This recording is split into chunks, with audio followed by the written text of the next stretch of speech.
Shadow of the Erdtree gets defeated in the most insane ways possible. Sega's latest AAA MMO is in fact Crazy Taxi, and the American Sprinter obliterating the competition. I'm Ash Dixon, welcome to our brand new channel, and this is Ginx News. It's funny, isn't it? Because as much as hordes of people cried that Shadow of the Erdtree was too difficult on release, we all knew that within a couple of weeks, we'd log on to Reddit to find the final boss being defeated by some dude's one-legged cat using an anime body pillow as a controller. Of course, it does take a few weeks for everyone to digest the expansion and work out what the hell they're doing, but that just so happened to line up with this weekend. And man, have people been busy. Now, spoiler alert, we're going to be seeing the final boss fight here, so if your ego is not yet ready to see people make Radahn look like a little b****, then you might want to look away now. First of all, we had Reddit user Jaded Dreamer 5 defeat him without taking a single hit. He obviously didn't wear armor because he didn't need it. Still, I'm impressed that those tighty whities didn't break at the weight of his huge balls.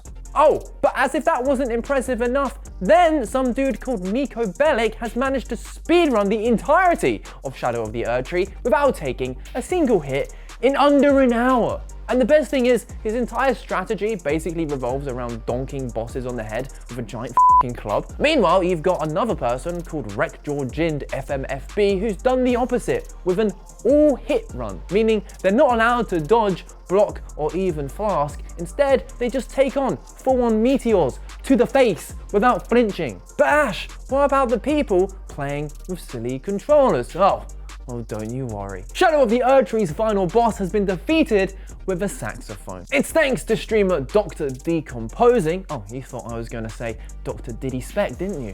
Don't worry, you're safe. Unless you're Radahn, because this Dr. D has managed to defeat him by programming the game's various prompts into their corresponding notes on his saxophone. Now, better yet, he's actually made his sax make full-on doot noises, making his final battle have the goofiest of soundtracks. Perhaps my favorite moment is where he blocks a load of meteors and accidentally but beautifully recreates the Rude Sandstorm. But let's turn it to you. Have you completed Shadow of the Erdtree yet? And if you have you attempted any challenges or speedruns? Let us know down in the comments. And speaking of challenges, we've just launched this channel completely fresh, and while we have big aspirations, we can't do any of it without you, so please hit that subscribe button, give this video a like, and we cannot wait to have you here along for the ride.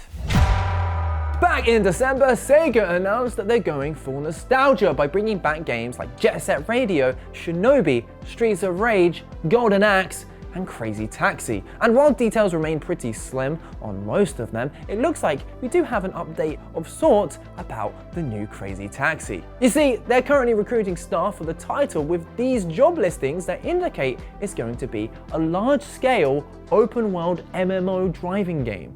They've also released this rather nifty recruitment video with the director of the original game, Kenji Kano, and other members of the dev team at Sapporo Studio. They're in the process of adapting the original Crazy Taxi's gameplay, which is basically all about getting passengers from A to B as quick as you can, to being a playable MMO. It's being built in Unreal Engine, and according to the video, will take place somewhere in the US West Coast and will have a theme park-like map. Now, not every game needs to be an MMO, but a game with hundreds of cars all driving at high speeds sounds utterly insane, and I'm so for it. It's those exact types of innovations that will be needed to make this feel fresh and new, though with it being online, we've just got to pray they don't shoehorn in loads of monetization and battle passes, though they probably will. And who knows, you might qualify for the job listings and could help Sega avoid such disappointing decisions. Just be prepared that you might have to move to Japan, which might be a bit spenny. But do you know what isn't expensive? Our Patreon, Ginx Plus, especially as there's a 7-day free trial available right now. It gives you access to exclusive content, and it just helps support the show and the channel, which currently has 0 subscribers at the time of upload. So yeah, it would really help. It's time for the quickfire round, and we're going to kick things off with a story about Pokemon Go. And you know what that means? Niantic have made yet another terrible decision. And before we even dive into the story, I'm just going to add this to the collection of other terrible decisions. And oh god, there's no more room! Right, screw it. What have they done this time? Well, Pokemon Go is currently celebrating its 8th birthday, and Niantic are celebrating by excluding older players from one of the new quests. That's right, if you completed the Distracted by Something research task back in the COVID-ridden 2020, which you likely did between repeatedly using incognito mode and mass baking banana bread, well now you don't have access to the new quest, Whisper in the Woods, where the big prize is a shiny Celebi. Why have they done this? Who knows, because yet again, they've just ghosted everyone. Typical Niantic. Over to sports now, and it turns out American sprinter Noah Lyles clearly believes in the heart of the cards. He's gone viral for turning up to Olympic track trials, whipping out a Yu-Gi-Oh card before just destroying the competition. It all started with a rather beautiful Blue Eyes White Dragon. Next, he turned up with the head of Exodia, and bro is just so unapologetically himself because he's now turned up with a full-on dual disc with both Blue Eyes and the full set of Exodia. Now for context, this guy is like the best of the best. He won the 2023 World Championships in the 100 meter, 200 meter, and the 4x100 meter relay. And considering he's just secured his spot at the Olympics, I'm kind of curious what classic card he's gonna whip out there. Personally, I'm hoping for a meme-worthy trap card. And last up, we're gonna finish the show with a sad yet very important story. Brandon Cole, known as Super Blind Man, has sadly passed away from cancer.